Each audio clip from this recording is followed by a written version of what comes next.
Against all odds, we got the build done. This is the last-minute Christmas build that's been worked on for the last few days. Had a lot of problems with the RGB setup because the mini ITX board and those have limited USB 2.0 headers, but I had a brilliant solution, by which I mean basically a cable bypass out the back. We'll talk about all of that and more, talk about the benchmarks for this performance versus the old system. And before getting to that content, this is brought to you by Catalyst Energy Mints. You can get a pack of 3 for $20, and they contain caffeine, taurine, and B vitamins to give you a bit of extra energy. Find a link in the description below and use code GamersNexus for 5% off. So for anyone who didn't tune in to the first 2 episodes, this was a different format for us. It was a lot of fun, basically walking around the office setup, scavenging for parts, and piecemealing together a system for Christmas. This is going to my sister, who helps with some of the testing on the site, Watchdogs 2 testing and things like that. So she plays a lot of games. She plays Skyrim heavily modded and Watchdogs 2 and Black Flag right now. That means those are the only 3 games I cared about benchmarking for this. This is not a public service benchmark. This is very specific to one user, so I only cared about benchmarking the games that were relevant to that use case. So we looked at those. The system, if you didn't see it, was pieced together. Basically, I wanted an InWin 901. Couldn't get that in time. It wouldn't arrive until the 27th. So we threw together a Manta, which is something that I just had in long-term storage and was not probably going to be used again. So put that in for the case. The motherboard is an H77 Ivy Bridge board. The CPU is a 3570S, not the newest parts in the world. And as someone pointed out, probably you can get the CPU cheaper than you could get the cooler in here, which is a Kraken X52 that I chose because I wanted the RGB LED everything because she likes that. So that's the basics of the build. The CPU is fine. Motherboard, mostly fine, but it is definitely the weak point in the build. It's got more limited lanes, and our memory frequency is pretty limited as well, to 1600 megahertz. So that's probably the most obvious point of upgrading in the future, if not the GPU. The GPU is holding us back in a few games. As you'll see, we're running a GTX 960 4GB card. One option I was thinking of was a potential hybrid mod of a 980 Ti with basically a EVGA hybrid solution. And that would be interesting because thermally, this is a pretty not great scenario. It's not ideal. We have intake being pulled in through the radiator through a fairly limited mesh side intake. It's not bad, honestly, but obviously not as good as an ATX case being pulled in, and that air is hitting the video card. That's really a pretty direct impact from the front of the case, but it's still warmed air because it's cooling the CPU. So this is pulling warm air through. Not great, but as we find out in the thermal test, not too bad either. A liquid-cooled card would bring temperatures down. I could lower the fan RPM a bit, and that would make for a lower noise system. But overall, I'm pretty happy with this for now. Let's go through some of the benchmarks, though, and see how it performs, if any of it was worth it. Overall, worth it's kind of a questionable thing to use, I guess, because the goal was a gift, and it's better than an A10 5800K for sure, which is what the current system is. It's got native USB 3 support, which that didn't, so that previous system couldn't actually utilize the front USB 3.0 headers. And then this is also all RGB everything, which was important for this particular build. So the weak point, motherboard, PCIe lanes, chipset, things like that, potentially GPU thermals. But as for FPS, the original build with Skyrim, heavily modded, was 30 FPS average, 28 1% lows, and 25 0.1% lows. And then the new build with Skyrim, same modded, same everything, was 54.3 FPS average, so it's a 24 FPS gain, 48 1% lows, and 45 0.1% lows.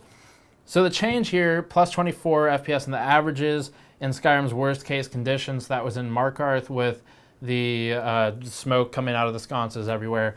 And I don't know, to be honest with you, what mods she has on there. It's a lot. It's more than, it's 250, whatever the limit is in Mod Organizer, probably 256 floating point limit. But a lot of mods. And of course, normally under normal test situations, we would go through and detail all of that and talk about all the methodology and everything, but it just doesn't matter here because the only end goal is, does this perform better than the previous one? So all we care about is testing under the same conditions, which was done. Now, what those conditions are, I can tell you it's pretty heavily modded, but that's about the extent of it because I didn't install them and there's too many to look at. So Markarth was the test bench, and Smoke, I knew from watching the FPS previously, was the really heavy hitter on the old system. And apparently that's drawing on the CPU pretty heavily. I thought, well, a lot of the game is hitting the GPU because the 960 is kind of limited. We're running at ultra-ish settings with texture packs, I'm sure. But the CPU limitation was greater, and that's why we get that 20 FPS gain by moving from a 5800K to the 3570S that I have in here. And I did force the 3570S into constant turbo mode, so it's at 3.4 gigahertz all the time. That helps a bit with our FPS as well. Most importantly for Skyrim, the lows improved substantially. So it went from 0.1% lows were in the 40s now with this setup, and previously were about 25.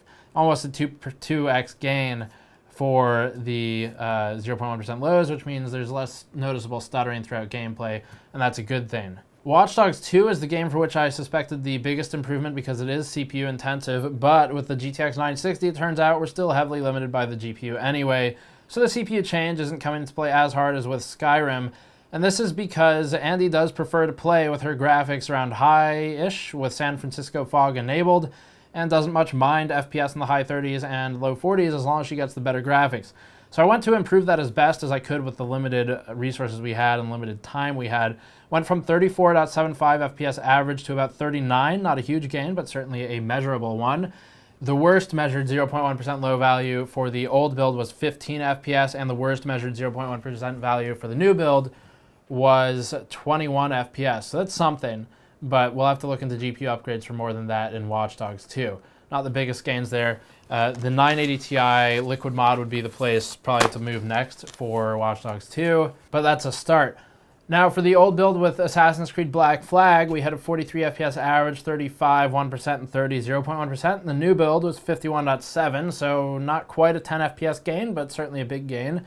45.7, 1% lows, 37, 0.1% lows. Definitely pretty large gains in 0.1% lows and in averages with about a 8 to 9 FPS increase in the average FPS, and we'd have to pursue a GPU upgrade for more than that, but that's pretty damn good. I mean, for Assassin's Creed Black Flag, with whatever, it was a high, ultra mix of settings. With those settings, to be at basically 60, you don't need much more than that for that game, if at all. So that pretty much recaps the FPS. Gains all around, some games bigger than others. Anything that's CPU bound, like apparently Skyrim with the mods that she's got installed, and potentially something like we see some gains for sure in GTA 5. If I were to test that, I'm sure there'd be an improvement. But overall, not bad, especially considering it was resources that I had access to readily without having to order anything else. The rest of the build, the thermals, of course, would be the most interesting part because it is a mini ITX case. We're using a liquid cooler on the CPU. The GPU is just a dual fan cooler. And ultimately, this one that's in here now is for show. This will leave, and an MSI Gaming X 960 will go in there instead, also 4 gigabytes. But I can't make that switch until Christmas Eve because it's still in use. But you get the idea. So that's a dual, it's a twin Frozer design like every other one. And that temperature, roughly 32 Celsius idle and roughly 75 Celsius load if you look at the totals. But if we look at the delta values, just to kind of even things out, it's about 11.4 Celsius delta T over ambient, and about 55.4 Celsius delta T over ambient for the load values. That's idle and load for the GPU. The CPU, 13C delta T, and that's for idle, and 20.7 C delta T for load, both over ambient, of course. And if you care about it, the CPU temperatures for the totals, the non-delta values, after we've kind of done some calculation to account for the fluctuation in ambient, averaged to about 41 Celsius temperature when it was under load, and that's with Firestrike Extreme stress testing for about an hour. So it's not as intense a situation as we would use for our normal test methodology for a case review, for instance. Normally we run Prime 95 to burn the CPU and the RAM, and we run Furmark to burn the VRMs on the video card, and those kind of generate worst case potential runaway scenarios. That wasn't done here because I wanted to do Firestrike because I thought it was probably more similar to the type of games she'll be playing, and we don't need to root out worst case thermal runaway scenarios because all these individual parts, I've already done that. I already know how the Kraken cooler performs. I already know how the Manta performs. We did actually a whole article on the Manta with the different case fan placement and radiator placement. So that wasn't necessary for this, and it was skipped. But that gives you an idea of the build. Overall, not bad. The places to look in the future would be, I guess, the video card upgrade. Now, in terms of issues, so I mentioned having issues with routing and the Hue Plus and the Kraken and everything working together. Basically, we've got a problem where NZXT makes a mini ITX product, the case. Most mini ITX boards, probably 90%, if they have any at all, will have one USB 2.0 header. Something like the Z170 Stainer from EVGA has 0. So if they have any at all, it's probably 1. This has 1, and that means we can only connect one of those 2 devices. So what do? Well, splitters don't really exist, so we ended up using the USB hub that NZXT just refreshed. They basically, it's internal motherboard male pinout headers that you connect the Kraken and the Hue to, and then you connect that splitter dongle thing to the motherboard directly, and that gives us, in theory, what would work perfectly. Now, a couple problems there. One is cables sucks to manage in a mini ITX case, so that wasn't great, but it was something I could get over. The real actual problem was that it didn't work. So I thought it was going to work. It looked promising, and I was talking to Fawn from NZXT about this all the way up until a couple hours before shooting this video. I just couldn't get it working. He says that one of their customer support guys, actually an employee of NZXT, has this same setup working with the Kraken and the Hue going through the USB 2 splitter, but I couldn't get it working. So that's an issue of software or firmware or something in NZXT's devices. CAM was not great to work with. The software is it's powerful when it works, but I had some serious issues updating firmware on my early model NZXT Hue to the point where I don't think it's bricked, but it may have been bricked because it shows 0% update on the firmware bar, and it sat for about 20 minutes, and I was like, okay, this isn't working, and I unplugged it. But what I found out is it's silently updating. The progress bar doesn't work for that particular model, and if you unplug it and it's in a write process, then you could ruin it. So I did happen to have another one that I could deploy that was a newer model, Hue Plus. So we've got that in here and it works, which is good. That solved the problem. But we still have the USB 2 header limitation. So what I did was a really simple workaround, I suppose. I took the USB 2, I think it's a, what is that, a mini? It's a mini USB 2 coming out of the Kraken, and all I did was route it through this hole right here in the case and plug it into the back of the motherboard. Because at some point I realized, oh, it's just USB 2 anyway. So it's the same pinout on the board as here. It's just the difference of how you're connecting. So this, we only needed a normal USB to mini USB, and it worked perfectly, and that's kind of the standard camera cable. So we're good to go. It works. The Hue Plus is connected directly to the board. This connects to the back. We can control both of them separately or synchronized through CAM.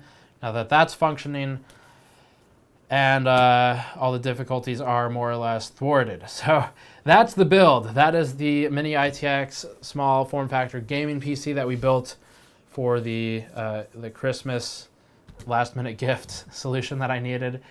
If you like this content, as always, subscribe for more. Patreon link in the post-roll video to help us fund more stuff like this. Thanks for watching. I'll see you all next time.